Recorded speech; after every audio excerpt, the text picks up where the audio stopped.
This is the Inside segment. I'm Harold Fisher. We continue our conversation about the difficult decision to perhaps have a double mastectomy if you fear that you may be at risk of breast cancer. My guests are Dr. Sarah Horton from the Howard University Cancer Center, breast cancer survivor Sharnice Carter, and Kelly Hodges with the breast cancer support group Sisters Network Inc.org.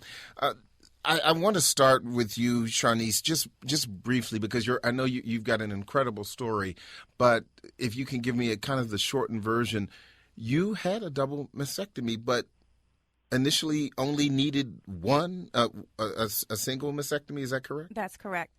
My cancer was only in my right breast, but I was tested for the BRCA gene, and I did not have that. So I didn't have to have a double mastectomy, but the reason I had it was just for my own personal, I guess I want to say, just to feel comfortable that knowing that the cancer wouldn't ever appear in my other breast.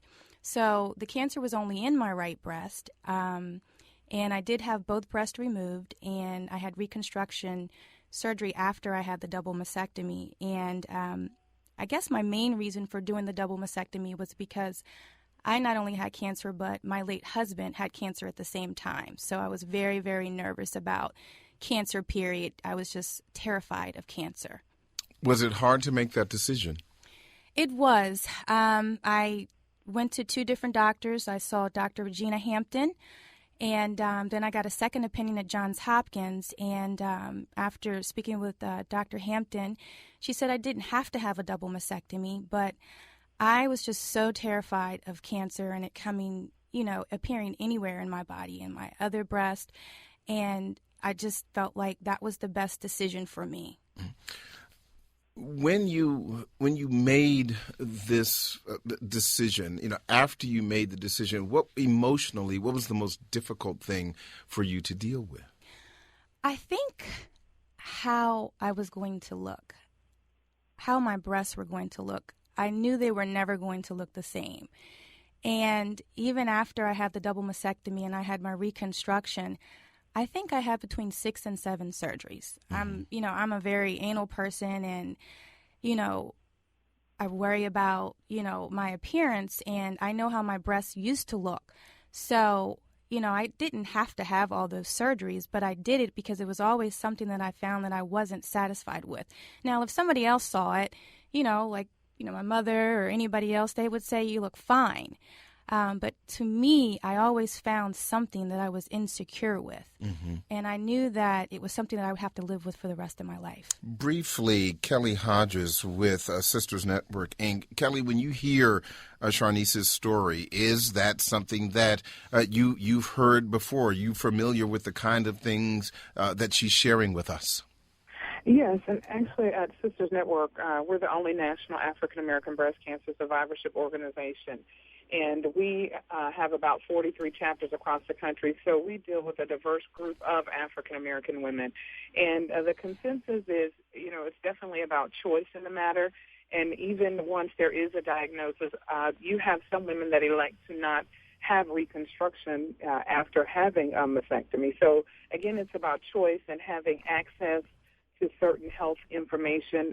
Education and outreach are very important. So our goal at Sisters Network is to provide as much education and knowledge as we can to survivors and non-survivors so that they can make a good choice. Indeed. And that is one of the things that we hope we can help some of our listeners address tonight, making the choice. And I would imagine we would all agree there is no, wrong choice, even if one perhaps leads to a shortened life. How do you deal with that? What you have to do, at least as a physician, is to try and educate as much as possible the woman who's trying to make this decision. Because what it does come down to, like Ms. Carter just said, it's a choice, a personal choice. So a woman may have the kind of risk Angelina Jolie had, or they may not. They may have a much lower, but... Well, thank you so much. Hold on. If you're on the phone, that includes Victorian, Felicia, Leslie, and the gentleman calling from Oxon Hill. I will begin to take your phone calls next on the other side on Sirius XM. The Daily Drum will continue. I'm Harold Fisher. Jeff Brown is next with the original Quiet Storm on 96.3 WHUR. Don't hang up. We'll be with you in just a moment.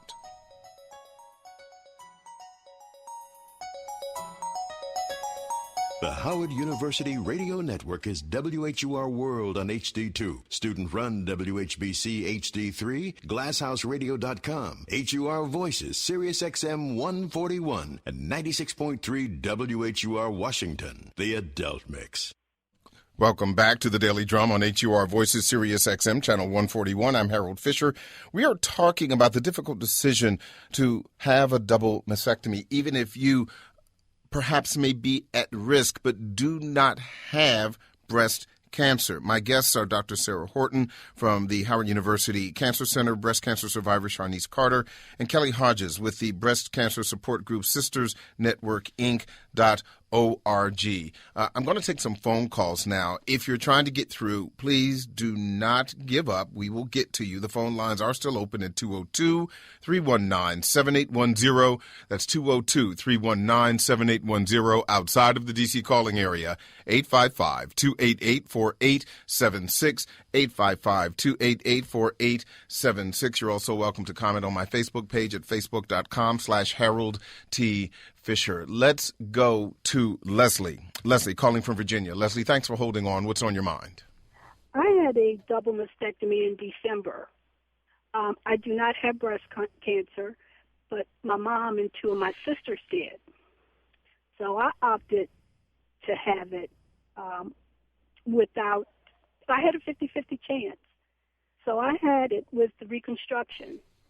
And I'm looking at having a second procedure to fix what went wrong with the first one. What do you mean? What went wrong? Well, I wasn't happy with the first result. So I went to see another plastic surgeon. Oh, you're talking about reconstruction. Yes. I see. Okay, go ahead. So I'm going to, in a few weeks, have that second reconstruction. And but it was my choice, and it was not a difficult choice for me. I was so afraid of getting cancer. I mean, two of my sisters were diagnosed within 2 months of each other. Mm-hmm. And my mom had it, and we were tested for the gene, and we did not have it. I see. So we decided that I decided this was the best thing for me. My other sisters, I've got 6 of them, they decided they didn't want to do this. But my one sister who had cancer, she wishes she had gone ahead and had the double mastectomy. So what is her status now? Both of my sisters are doing well. They were lucky, and they had stage 1. I see. Well, Leslie, thank you so much for calling, and I appreciate you sharing that with us, and certainly good health to you and to your family members. Thank you so much. You're welcome.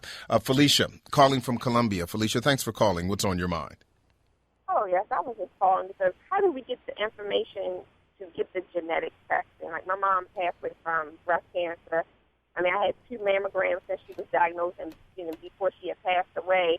But they talk about this genetic testing. Like, my doctor is aware of my mother's diagnosis, but they haven't said, hey, let's check this, let's check that. How do you get to that point with your doctor? Dr. Horton. So one of the things that that we've been recommending people do if they think that they may be at high risk is to try and get them in to see a genetic counselor. And it depends on where you are in terms of whether there is one available near you. Because what we do with any family members or a person who has a family that has the kind of risk that you're describing is the genetic counselor is a trained professional who can go through your family history in terms of the pedigree, who's had cancer, who hasn't.